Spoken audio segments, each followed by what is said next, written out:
wants Timber and really wants Anthony. Now, Arsenal are pushing very hard for Lisandro Martinez. They are bidding and they are trying to get that deal done. The information coming from Ajax is very good. There's no reason to disagree with a Mike Verwey or someone like that. Ajax, Arsenal, Lisandro Martinez. Ajax want big money and they don't want to sell any other players. Manchester United and Erik ten Hag want Anthony and Timber. Now, whether they're going to get both of those, probably far-fetched.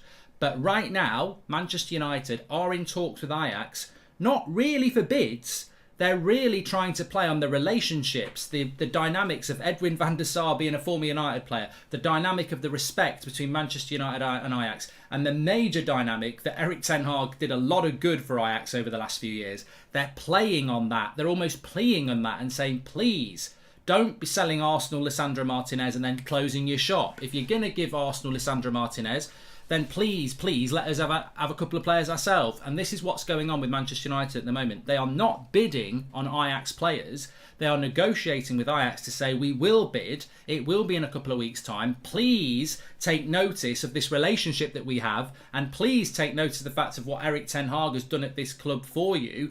And understand that Anthony certainly wants to come. We want to do a deal, but we've got to get De Jong done first. So Manchester United effectively are in talks with Ajax. We're not close to signing any of their players, but we are desperately trying to get Ajax to maintain this relationship that we have with them and, I suppose, show a bit of patience. So it's going to be very, very interesting to see, because Arsenal are basically going, there's £35 million for Lisandro Martinez. No.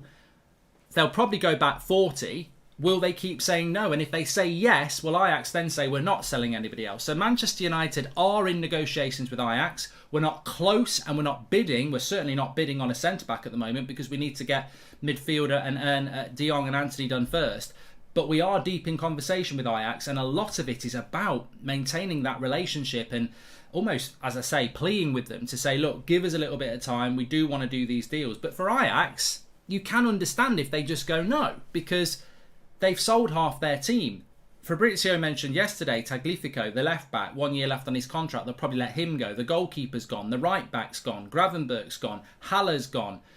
Who else has gone? Lisandro Martinez is probably going to go. So they don't want to sell any more players, but Manchester United really are deep in conversations with Ajax, trying to maintain a relationship to do some business.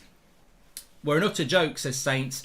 Whether we're an utter joke or not, I can only bring you the news on that. And I suppose that news is quite concerning in the sense, but it's consistent with what Manchester United have tried to do this summer, which is get De Jong in and then go and do other business. And look, the one thing I will say is I don't know what the relationship with Ajax and Ten Hag is. You'd have to speak to a Dutch expert on that. I don't know whether Ajax would go willingly, yeah, okay, we will do that. Because Man United are basically saying to Ajax, we are going to pay you for these players. We're just not in a position to do it at the moment because we've got to get De Jong done first.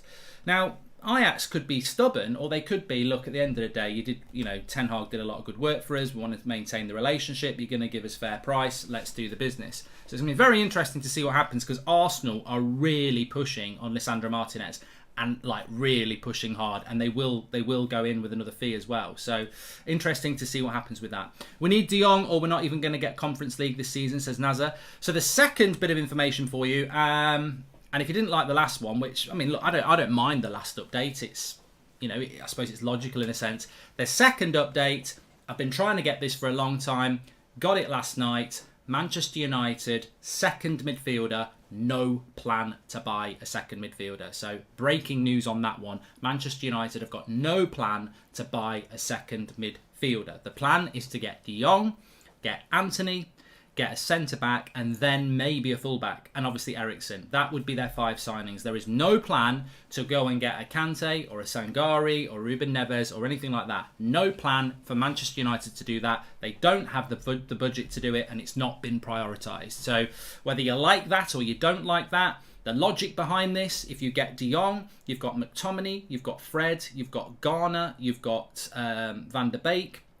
That's 5. You've also then got Bruno, and maybe Eriksen, 7, who can play in the midfield area. Manchester United have got no plan to go and get the defensive-minded midfielder or anything like that. It's not on the plan at this moment. Now, obviously, things can change if If we don't get the players from Ajax, maybe you adjust your price. Maybe you adjust your transfer window. Remember, Darwin Núñez was part of Plan A for Manchester United. Liverpool took him. We're now not looking for a forward. Even Samuel Lucker said it yesterday.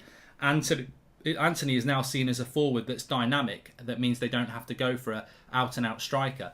It's interesting because we always wanted Anthony and Darwin Núñez, but with no Darwin Núñez, Manchester United don't feel that there's a striker available. And this is the fluidity of a Manchester United transfer window when you don't have infinite budgets at the end of the day. The reality is that,